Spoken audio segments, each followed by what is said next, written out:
morning, listeners and viewers. Muriel Felous with another episode of Date Like a French Woman, the podcast to help you become the one who will attract the love that you really want in your life. And today I have the pleasure to interview a fellow Toastmaster, Mr. Oakely III, who will tell us his story. So JC is the Region 2 advisor for Toastmaster Internationals, a communication and leadership organization which helps people improve their speaking skills and their leadership skills. He's also the author of the book Greetings, Happy People, the positive words of wisdom through the eyes of Mr. I. Within the Toastmasters community, JC has held many leadership roles and has made many accomplishments, but his biggest accomplishment is meeting and marrying his wife, Dana Wall Oakely, who is also a fellow Toastmaster. So welcome, JC. How are you today? I'm doing very well, Marielle. It's always a pleasure to be here, and I really appreciate this wonderful opportunity. Thank you. Thank you for being here. So first of all, I have a question on the title of your book. Yes. Mr. I. What does it stand for? Well, I could tell you that through a short story. When I joined Toastmasters 15 years ago, I've noticed that on a flyer or the program they have, they misspell my name, Jessie. That was week 1. Week 2, they spelled it Jessye. And week 3, they spelled it Jeswye. I was like, W, really? So I stood up. I said, fellow Toastmasters, my name is Jesse, Jesse, Oakely, Oakley, the third I, and the rest was history. That's funny. That's really I was really curious about it. So I know that you met your wife through Toastmasters, and in my coaching, I always encourage people to go for what they love, because when you are aligned with what you love, you're aligned with all possibilities of meeting more of what you love. Like in an elevator, the energy, you stop on that floor, and that's where everything you love is. And you have a story that will actually inspire people.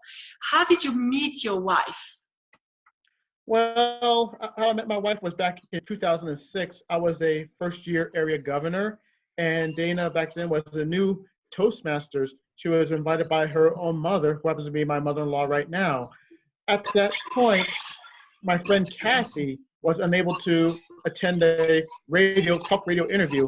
So she asked if I was able to take her place, and I said, sure. When I got to the radio station, I met Dana, and then we had our own 7-minute spiel on how we actually got into Toastmasters and what Toastmasters has done for us. And then after the whole radio show and the interviews, we decided to talk to each other. And then when I got in my car, I realized, man, this is one woman I could really dig. So we had a chance to talk to each other back and forth and just meet each other at different functions and different events. And I realized that, man, this is one woman I really want to ask out. But you know what happened? Before I even asked her on a date, it took me 2 years of courage to ask her out. And it went like this. Hi, Dana, how's it going? Would you like to go out with me on a date? You would? All right, great. What do I do next? And after that, we went out for 4 years and got married for 5, and the rest was history. That's beautiful, because first of all, you actually are living proof that you can meet people when you less expect it, that it is orchestrated from above when you're aligned with who you need to be to meet that person. And the second thing is like when you transcend your fears, when you act despite the fear, miracles happen. So it does. What was your past as far as relationships? Because now you have a beautiful one in your life. Has it always been like this, or did you struggle with relationships in the past? I struggled, period. I could tell you this much. Before I met Dana, I was in my own box. I was scared for people to come into my own barriers. I've had relationships I went on dates and the dates weren't clicking as much as they possibly could. It's all just because of that fear that's in my comfort zone in my box. I felt safe and secure in that area where I don't want anyone to bother, I don't want anyone to hurt me. And it's that point where that box, I realized that it was doing more damage than helping me out because I didn't want to get a chance to know the person or that I was going out with. And the relationship was supposed to be a long time and it was pretty short. And I realized that I had to step outside my box to work. And luckily, when I made that call to Dana, I realized that at the time I was outside my box, the box was broken, and everything else was good because before I even met her, I had that box, and I was glad to even step outside that box. So before you met her, is there a specific time or a turning point where you realize, well, that's not working, I need to do something? Did you realize that there was something in you that was blocking you from meeting that person, the love of your life? Or did it happen by like chance? I don't believe in chance, but did something trigger it? What was it that made you get out of your box? Well, one thing for sure was going to a personal development seminar for 3 days. And this was recommended by my friend Tim. And this was before I even stepped into the role of division governor back in 2008. Tim recommended this 3-day seminar, and I got a chance to dig deeper within myself and realize what's been going on and what sort of challenges I faced in the past, and that can also address my future. Because if you were to focus on your present right now, then you can get payback in the future. And there was one instance where I was taking part of the seminar, and visualize this. I was close my eyes and doing one exercise, and I see a flying sledgehammer going whoosh, whoosh, whoosh. And there's this block of ice right there. As a sledgehammer flies whoosh, whoosh, whoosh, it gets closer to the block of ice, and bam, the wall broke. And when I opened my eyes, I was bawling in tears because it felt like it was a release for me. Well, everything that I had deep inside was broken down, just like that wall of ice. And I realized that I could live a better life. I could go forward with my life. And thank goodness for Tim, I realized, and myself too, for realizing that life can continue forward, and I've lived better ever since my wall broke. It's amazing how our subconscious works, and certain images would come to us to help us evacuate what is no longer serving us in our life. Was that block of ice, was that the first time that you saw it? Did it come to you at that seminar just at that moment, or is it something that you've seen before? It did. I saw the block of ice at the seminar when I had that eyes closed exercise, and I realized that I had to let a few things out. And when I let them out, that the wall just broke. And when they had when you hear Ronald Reagan say, "Tear down that wall," I have my tear down that wall moment, and whew, it was just unbelievable. When I think about it right now, it almost got me emotional. But once that wall of ice was broken down for me, everything was okay. Because people don't realize that by going in and achieving a certain shift, that it may not seem that big in the moment, it's like changing the whole direction of your life, and you have an all other set of potentials that you didn't have before. Yes. And for you, that's what probably happened at that time, and the emotions came up because they were trapped in your body and you needed to release them. It's all about vulnerability too. So I guess you made yourself more vulnerable to things and people in the world after you did that? Yes, as a matter of fact, I did. Instead of seeing people as certain types of objects here and there, I said that's sort of just in a realm, at least within my realm and my target, I like to see people as other people.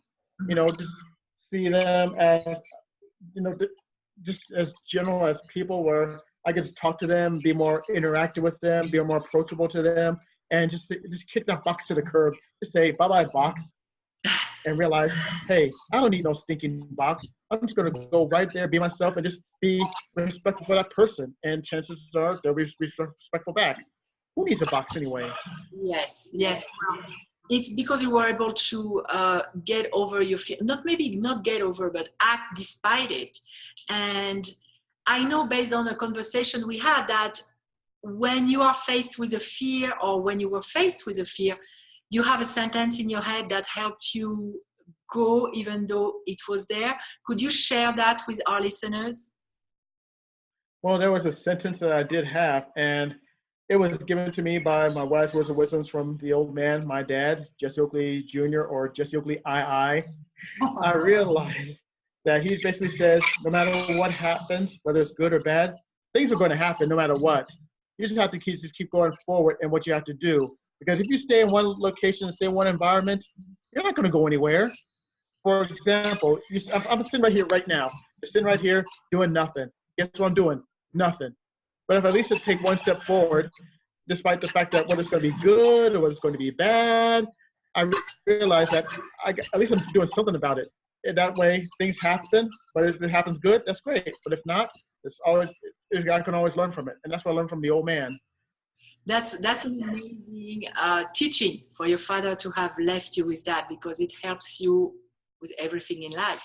And when Thanks, Dad. yes, and when you were saying, say, doing nothing, when we do nothing, we still do something. We accept for the situation to stay the same. So if we're happy with it, fine. But if we're not, well, what are we waiting on? And that's really something that you actually were able to transcend. As far as your relationship today, you have a beautiful relationship. Is there one or two advices or recommendations that you would like to share with people who are looking for the love of their life, so that they are equipped to live that relationship when they meet the person? What makes it beautiful? What makes it beautiful? Number one, be sure to be honest and respect yourself in the process. If you don't respect yourself, who in the world are you going to respect? You got to look inside that mirror, see that person, see the eyes, the nose, the face, but also go deeper in that and realize what type of person you are. Because if you're able to respect and love the person inside yourself, then loving someone else is going to make it a lot easier for you. Because there are people that actually don't respect themselves, and they're looking for love here and looking for love there, looking for love up and down. And no matter how many times they try to look for love, if they don't have it within themselves, that's going to make it very difficult. So you always got to realize that you got to look for love in yourself before you move into anything else in that process. That's one thing. Another thing is you got to take the step. You got to take your first step, because if you don't take your first step, remember that book, Who Moved My Cheese? You can sit down in a location as long as you can. That way, sooner or later, the cheese is going to be gone. Three levels of cheese going down, down, down, down, until it's absolutely nothing. And then you're sitting around with nothing. So you got to respect yourself, and you got to take that step forward, because you never know what's going to be around the corner when you do those two things. And when the reference that you just gave is a book, the Who Moved My Cheese, right? It's Yes. Yes. For people who didn't read it, go and read it right now. It's an awesome book. Yes. And so you talked about loving yourself. I personally know, and because of my experience and because I'm a coach and I coach other people, that self-love is the origin of everything. But people get confused on self-love. Well, yes. They don't know what it is. Some of them are afraid of it because they have the wrong definition of it. So I would love if you could share your own definition of self-love, so it helps people coming up with theirs.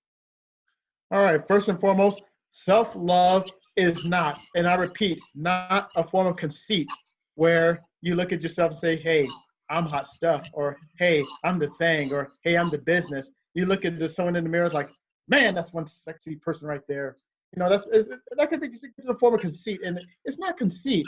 Instead of looking at yourself, what you have right in the reflection, you also, as I mentioned earlier, have to look inside yourself for that self-love. Just realize that this person is very appreciative This person has a lot of inward gratitude. And gratitude is nothing more than gracious attitude. And if you have that gracious attitude with you, then you have that sense of self-love that is right there with you. So my definition of self-love has to be about the gracious attitude, the gratitude, and just being able to respect yourself and respect that person you see in the mirror. And now I have a question because, sorry, women, we do that a lot. We bully ourselves when we look at ourselves in the mirror before we start understanding and doing the work on ourselves and to be gentle with ourselves. We literally are our worst enemy. Do men do that too? Yes, I do that many a times where I want to say that sometimes I kick myself a couple times. And if I would have mentioned it many times where I kicked myself, I would not sit down for many months. So I have the opportunity to not only just kick myself, but also when I do kick myself, I just keep going forward. But I also learn in the same process. I got to learn from what did not work, learn from the challenges that didn't go too well, but always have to keep moving forward, because if I just stand there, I kick myself, feeling so sorry for myself, I'm not going to go anywhere. I guess got to learn and just keep going forward. What do dogs do when they make their mistakes? Dogs sometimes just go forward. Humans, they also go anytime. I'm not mentioning people like dogs or anything like that, but people have to go forward, despite no matter what happens, whether it's good or whether there's challenges. You have to move forward and just learn from it. Yes, and I want to make a distinction. I'm not saying that we should not assess what's really going on and know when we need to make an adjustment, because Yes. if my good friend is doing something that's not serving her and she doesn't behave in a way that is loving to herself and others, I'm going to point it out to her in a loving way. It doesn't mean we need to accept everything we do, but it means that when we look at ourselves, like you were saying earlier, with full honesty, we can see where we are in our own way. And we can gently learn to move away from that, because we always do what we do at the time is the best we can do. That's what we need to learn, and not drag the guilt for years, because it's no no way. And no, it's only going to make you weaker in the process. True. So in a way, become our best friends. Like, really push ourselves when we need to be pushed, love ourselves when we need to be loved, but be honest. Exactly. And as far as self-love practices, I know in my life, one of my practices is to slow down, because I tend to go, and I have 3 kids and the business and the job and everything, and I push myself too much. So for me, one of my practices is slow down and attend to yourself, because otherwise you have nothing to give to others. Mm-hmm. What are your self-love practices in your life? Well, it is easy. Let's imagine a rainbow like this. On one side of the rainbow is how I start my day. I will wake up, be grateful for being alive, being able to breathe, checking my pulse, my heartbeat, and everything else like that, and say, my goodness, I'm alive. I could do what I can for the day ahead. And I have to look in the mirror and realize that, hey, this is not a bad person at all. This person is going to do something that's going to be amazing with the rest of the day. And I also look at my wife, my family, everyone else around my circle that I'm associated with, and say, hey, I'm grateful to be a part of this association with the circle. That's one side of the rainbow. On the other side of the rainbow, you have at the end when I go to bed. And there's one rule that I like to follow before I even lay head to pillow with my wife. And that is, don't go to bed angry. And when you go to bed angry, you never know when you're going to wake up. There have been friends and associates I've had known in the past that we were a few years ago, and rest their souls, I miss those guys, I miss those folks, and I keep wondering if it's my time to go, and if I would go to bed, I want to go to bed thinking positive and being grateful for what the day has accomplished, whether it's the opportunities and challenges. And that's why I don't want to go to bed angry. So I wake up and feeling grateful for what I do, and then I go to bed not feeling angry. So that's one of the exercises that I do for myself. That's really, really important, because it also makes us reflect on the fact that life is a gift and it's temporary. Yes. We are not eternal. So to be appreciative of everything we have with gratitude, you're really big on gratitude, Hmm. and be aware that it can stop at any time. So make the best out of it. Exactly. You got to It's make the best out of it. And I got to tell you that it's always a great gift. And you got to realize that what you put in for today can make a big impact for tomorrow. Oh, yes. Oh, yes. Actually, what we think before we go to sleep are the kind of thoughts that our brain is going to marinate in for the entire night. So if it's not something peaceful, it's not good for your body, it's not good for your energy, not good for your emotional health either. Exactly. As from a man, because my audience is mostly women, so now that I have a guy, I'm going to ask questions. All right. Nice. What do you think represents attractiveness in a woman? Because a lot of women are stuck on, I need to be perfect with the perfect body, with all the images that we're bombarded with in our society today. What makes a woman attractive to a man, to a good guy? Okay. What makes a woman attractive to a good guy? I Yes. got to tell you that no matter what you put on your face or what type of clothes you wear or anything else that particular, you got to look inside the person. If you look at the shallow right here, with what's right here, then that's going to leave you at a disadvantage. You just got to look at someone inside the person, and then you have this. A great way of saying this is people may dress like $1,000,000, but they have like a 5 cent attitude inside. And if they have like a 5 cent attitude inside, then that's what's hurting people. Because in order for me to see a person, I gotta look at them got a chance to talk to them and see how they would react. If they would react to some type of bad attitude or a negative image or anything like that, chances are is I don't want to affiliate that person too much. But I see someone that's a positive attitude, someone that's on their way, someone has a beautiful spirit inside as much as outside, then that's something I could really get a chance to know. And that's how I got the chance to know Dana. Dana has that beautiful personality inside as well as outside. And as I mentioned before, that is one woman I could truly dig. Yes.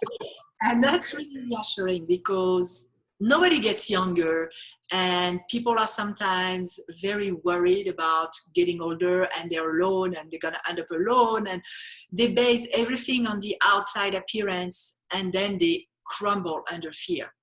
And that energy is actually attracting yucky relationships in their life. So that's a very, very good point. Coming from a man, that's a gold mine, because mostly my audience And are well. I'd like to add that, Muriel. We're speaking of men and women. Let's add the song from George Benson and Whitney Houston, "The Greatest Love of All." And one of the lines is, "Learning to love yourself is the greatest love of all. You find your strength in love." Listen to those songs, and it's going to really reveal a whole deeper meaning. It's true. It's such a beautiful song, by the way. Mm-hmm. And for me, what I resonate with is that we're a sparkle of the divine. So how you need to honor that part of yourself. You need to love it, because if you can't love yourself, you can't fully love God either, because you're a part of it. So it's Yes. bigger than us. Yes. So that's really crucial. Now, before we conclude, is there one or two recommendations or advices, or just something that you would like to share with our audience as far as going for your soulmate or living with your soulmate, anything at all that would contribute to people living their ultimate relationship? Number one, be honest with each other. You got to tell the truth and just be grateful for what you have. If you are honest with your partner or your soulmate or the person that you're living with, it's going to be a lot easier. No matter if the truth is pretty as a flower or as ugly as a thorn, you got to remember that being honest with that person opens a lot of doors compared to telling a fib or not being honest. Because if you create that little spark of fib, then that can create a lot of mistrust that's going to crack and break any type of relationship. That's number one, is be honest as you can, whether it's pretty or it's not pretty. Second part I have to share with you is you've got to have respect for each other. When I come from my relationships with Dana, I got to have respect for her. I got to treat her with royalty, treat her with like a queen, whether it's make her dinner, give her compliments, be by her side as best as I can. Just be there for Dana and just show that respect. Because if I show that respect like a boomerang, you throw it out there, guess what? It's going to come right back at you. So never lie. Always be honest with the person and also show that self-respect. Because if you do those two things in relationships, then you're going to have a pretty harmonious one. That's great advice and good points to focus on. That's yes. the foundation of a good relationship. Exactly. I really want to thank you, Jessie, for accepting to do this interview today and for sharing your story. That's very inspiring. It gives hope to people that you can meet your soulmate anywhere, anytime. Just do what makes you bigger, what makes you grow, what makes you happy. And that will come. Exactly. And always you gotta remember that it's always out there, and just keep going, doing what you're doing, and just have fun with it. And I really had a great time being on the show, Muriel. I really appreciate this wonderful opportunity. Thank you, Jessie. So for our listeners and our viewers, we'll be here next week. We have only one interview a month in this podcast, so enjoy it. And we'll come every week with some tips and tools based on what people ask me in my everyday life as a coach and as a person. So have a wonderful week. Remember what Jessie said, and respect and honesty. Yes. Crucial, especially in today's society. Oh, and yeah. Thank you so much. I'll see you at Toastmasters, and I'm sure I'm going to run into you and your wife at some kind of Toastmasters event. Have a wonderful end of the day. And take care, Muriel. And goodbye, happy people. Bye. If you like this video, please subscribe to our channel. And for questions, information, or to book a free 30-minute introductory coaching session, please visit datelikeafrenchwoman.com.